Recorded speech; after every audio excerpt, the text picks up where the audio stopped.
E, primeiramente, dizer que a necessidade de passar tudo a limpo, de fazer um filtro, verificar minuciosamente todos os contratos, tudo que está amarrado, seja licitado, enfim, poder com que nós tenhamos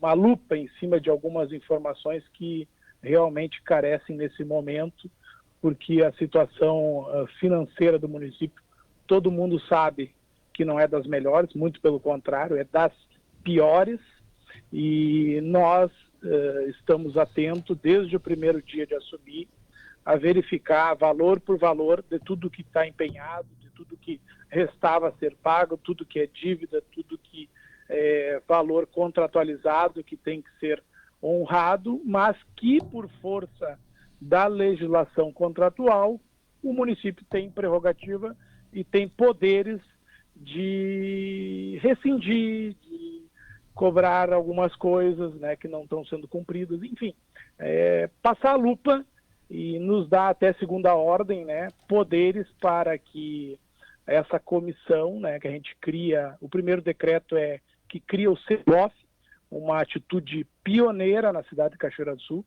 criar um comitê de gestão orçamentária e financeira, composto pelas 4 principais pastas de gestão, ou seja, pela Fazenda, pela Administração, pela Procuradoria e pela Secretaria de Gestão, Governança, Parcerias e Inovação. Então, esse comitê é inovador e ele vai verificar tudo e ele vai ficar permanentemente em atividade, né? Toda e qualquer despesa de grande monta passará aí pelo filtro, pela lupa destes gestores para que a gente tenha mais tranquilidade na hora do devido pagamento ou não.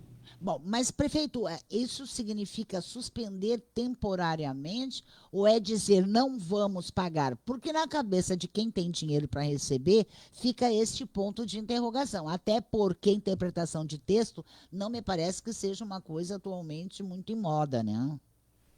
Não é em moda e não é uma exclusividade de Cachoeira. Várias cidades e municípios já adotaram esse tipo de medida e ação, não sei se agora nessa gestão, mas vários municípios já utilizaram dessa ferramenta para poder chamar para si, estancar o pagamento a esmo, o pagamento à revelia, o pagamento aleatório, indiscriminado, de pagar toda e qualquer dívida que se apresente lá sem rediscutir, né? Então, não é um calote, muito menos, né, não pagar alguém. É uma suspensão temporária e quando você lê lá no artigo subsequente deste decreto, o decreto 11, você tem a prerrogativa de autorização deste pagamento mediante análise deste comitê, né? Nada está proibido de ser pago, muito pelo contrário, vai ser pago com mais tranquilidade, com mais celeridade, com mais transparência, com uma análise desse comitê, que eu digo que é justa, que é coerente por parte da gestão e que a gente vai poder, no devido momento, né, honrar com esse pagamento desses serviços prestados.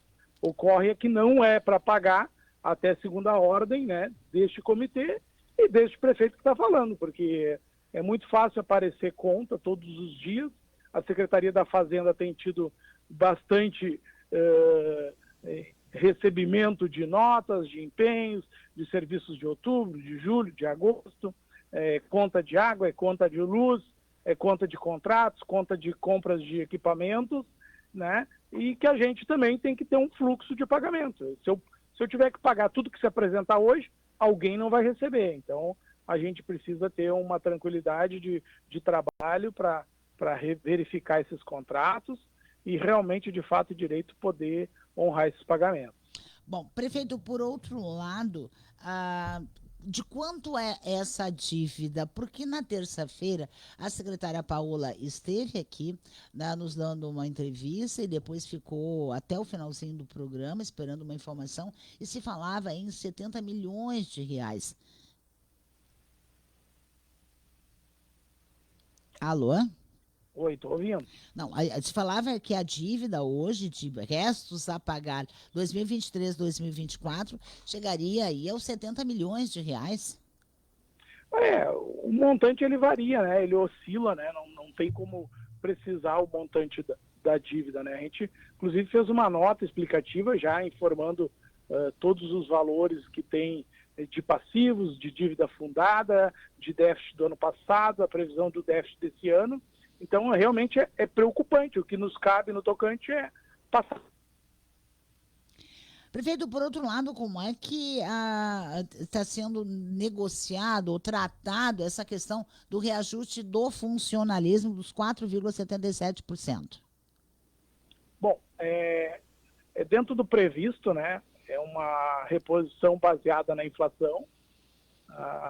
O orçamento do município ele prevê um reajuste menor que esse que nós estamos dando. Nós estamos usando ainda mais, porque sabemos da capacidade financeira do município, das suas dificuldades de poder cumprir o pagamento do fundo de previdência dos servidores, e automaticamente, quando você estabelece um reajuste a mais ou um aumento real, isso impacta em outros pagamentos. Então, o valor máximo que a gente conseguiu chegar e arriscar o seu pagamento é o de 4,77. Gostaríamos nós de podermos pagar mais ou fazer um aumento real, mas tivemos que nos basear na inflação.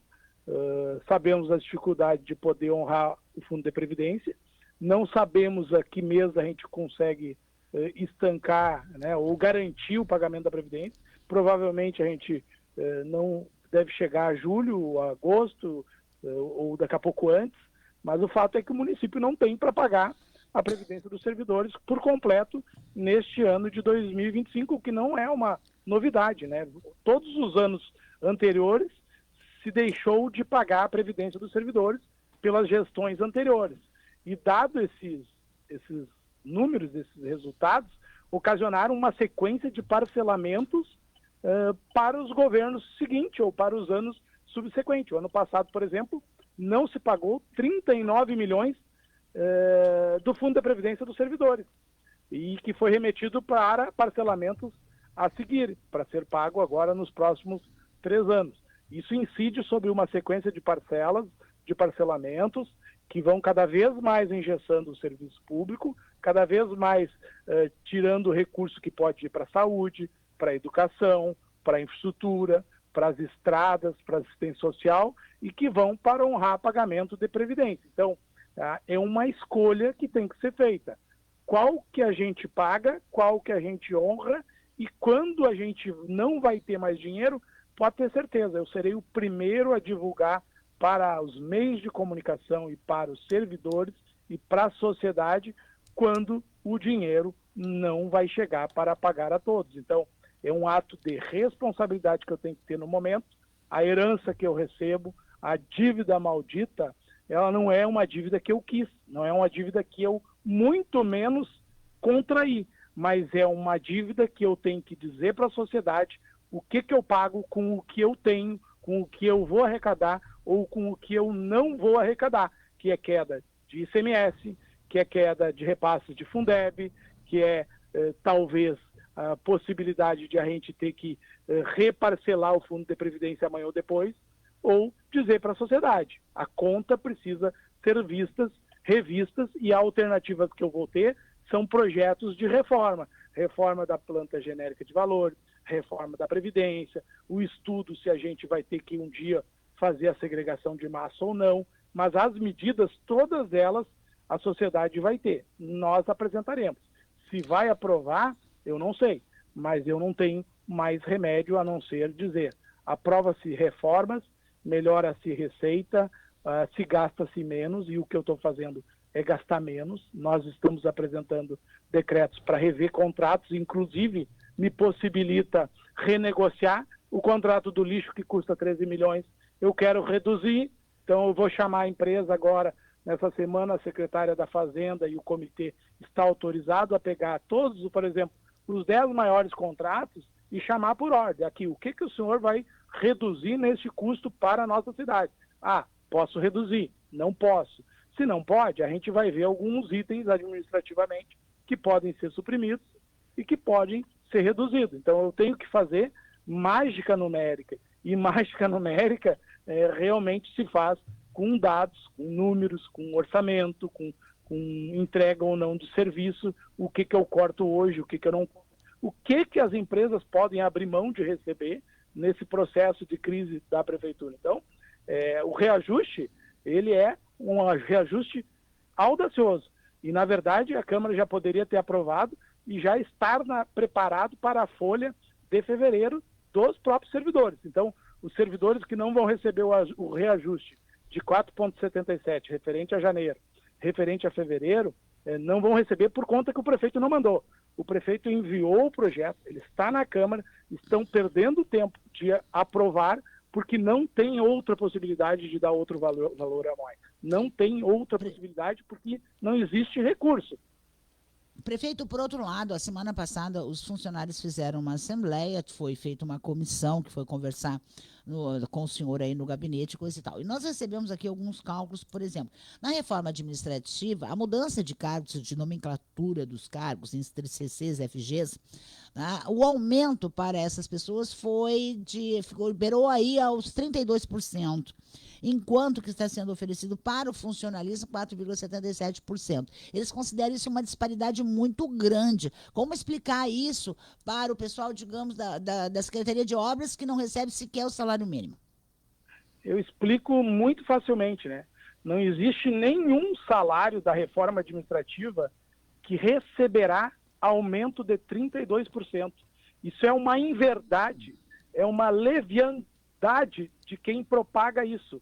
Nenhum dos cargos de secretários, CCs ou adjuntos vão receber um reajuste de 32%. Eles vão receber 4,77% se aprovado. O que estão discursando aí, estão ludibriando a opinião pública, é dizer que vai ter um aumento no cargo de secretário adjunto.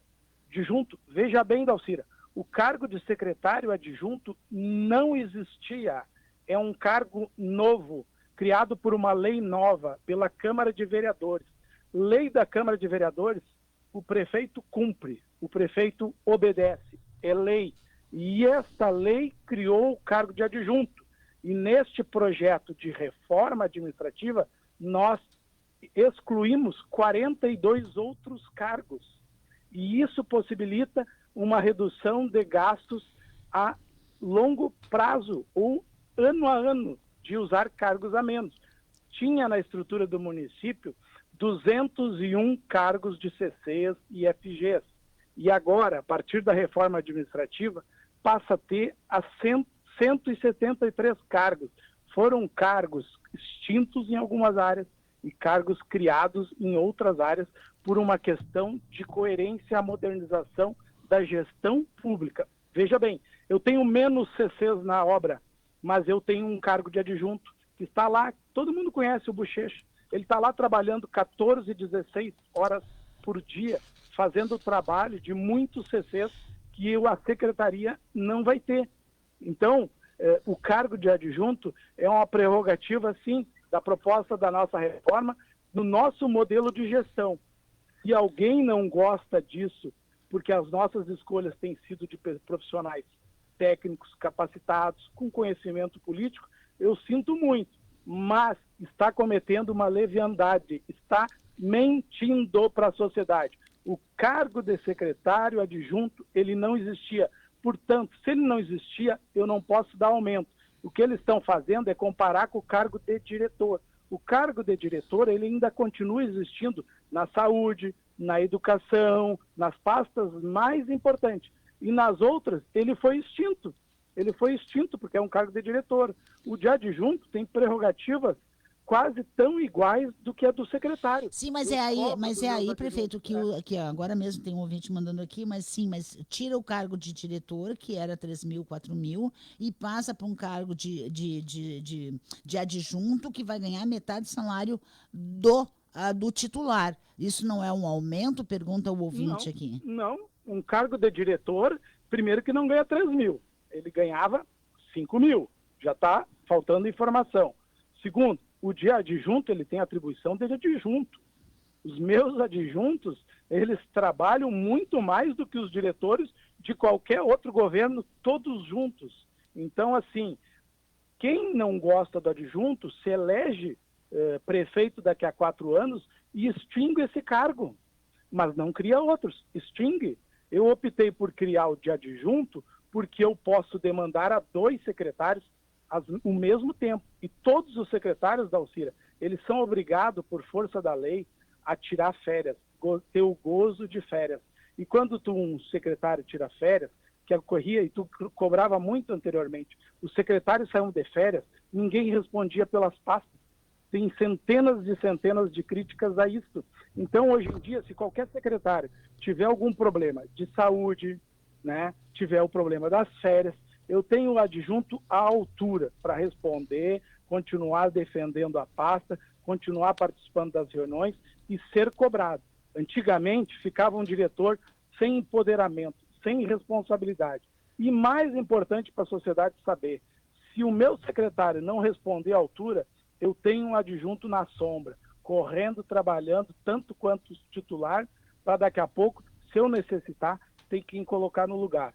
Se correr, o bicho pega. Se ficar, o bicho come. Conosco no governo não tem CC fantasma, não tem secretário vagabundo, tem gente trabalhando 24 horas por dia. E outra, se eu estou economizando no contexto geral dos cargos, esses cargos merecem um voto de confiança, merecem serem respeitados. Como eu disse, não tem secretário vagabundo ou fantasma, não tem secretário emprestando carro para carregar prostituta. Tem um governo sério, limpo, honesto, coerente, não tem desvio.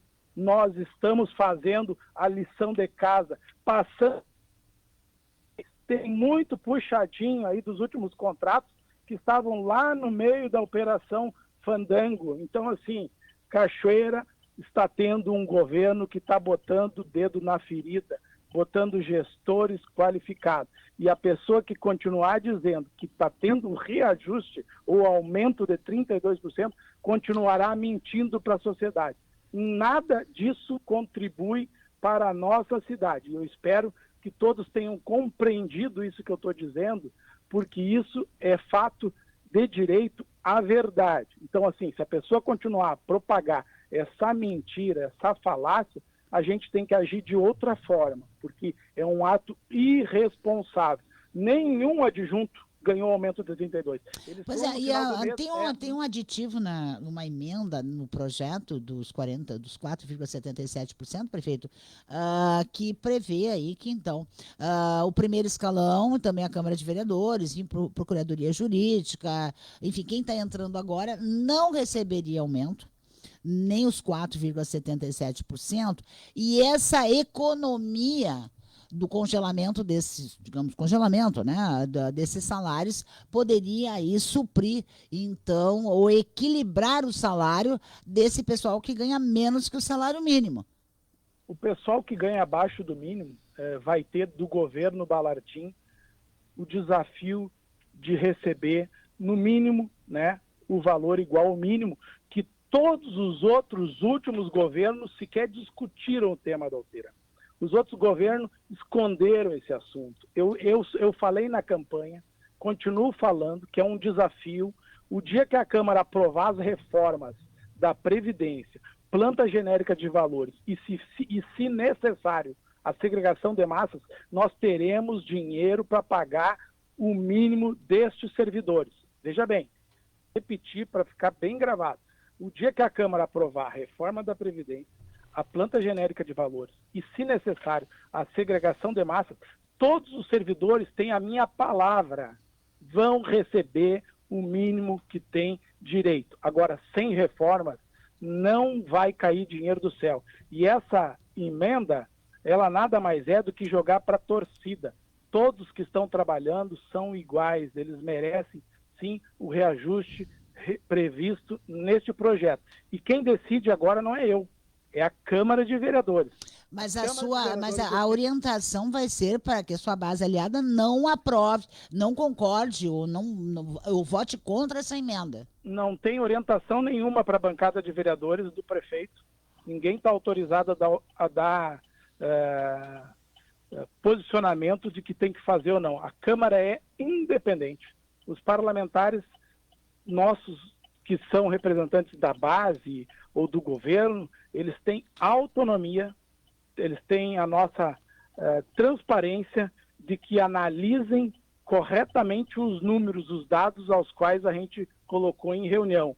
Não tem uma determinação, vota ou não vota emenda, vota ou não vota o reajuste. Eles tomem a decisão que é cabível a eles, que é o que a gente mostrou. É o projeto de reajuste equiparado à inflação. É o que dá para usar nesse momento. Então a Câmara, ela não é pautada pelo Balardim. Eu conversei com todos os vereadores que tiveram interesse em conversar, mas nós não fizemos um governo jogando para a torcida, para grupo ou para segmento. Nós estamos fazendo um governo que tem um planejamento, que tem dados estatísticos, dados numéricos que são preocupantes.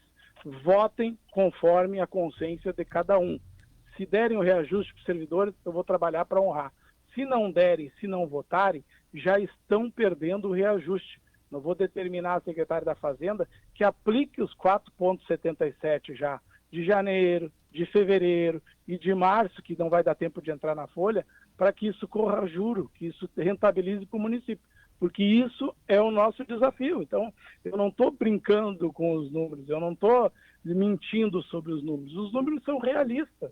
Então, Cachoeira tem que saber disso. Todo mundo, os servidores, todos que me procuraram, receberam essa informação. A Associação de Monitores, os representantes dos servidores que recebem abaixo do mínimo, os representantes do CIPROM, os representantes, inclusive, do Sincasul, todos que me solicitaram reunião foram devidamente atendidos.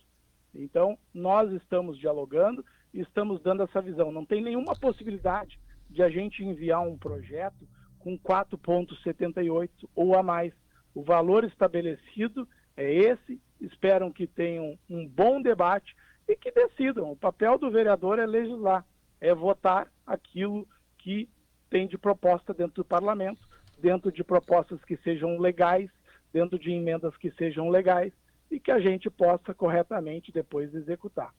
Prefeito, só para a gente encerrar, eu sei que o senhor está dentro do carro esperando para se deslocar de volta para Cachoeira. Como é que o senhor avalia hoje a sua agenda em Porto Alegre, aí no Detran, no DAIR, né, e também com o colaborador atuarial, né, que foi a sua agenda hoje também do transporte coletivo?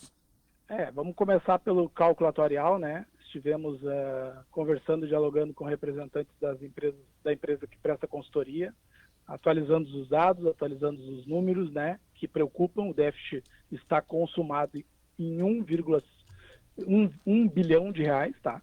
E ele só aumenta, preocupa, e nós temos que tomar algumas medidas e tomaremos.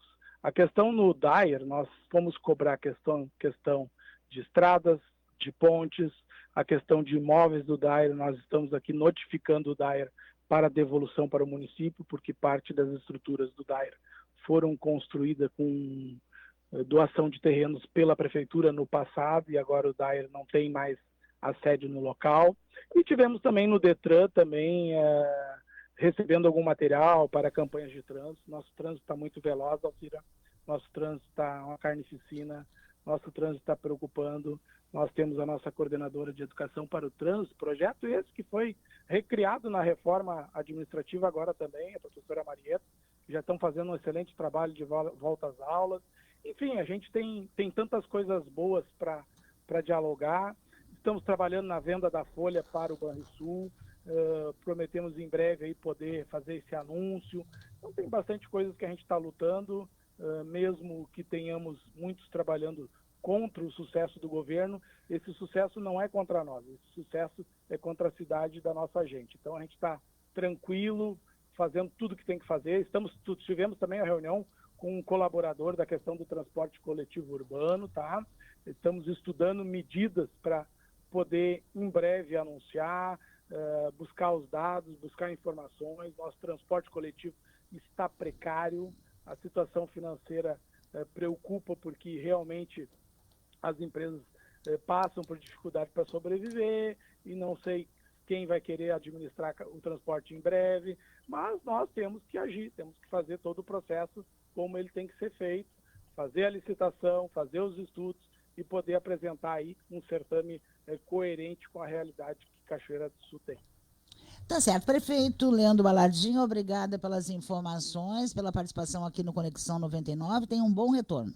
Obrigado a todos, um bom final de segunda-feira.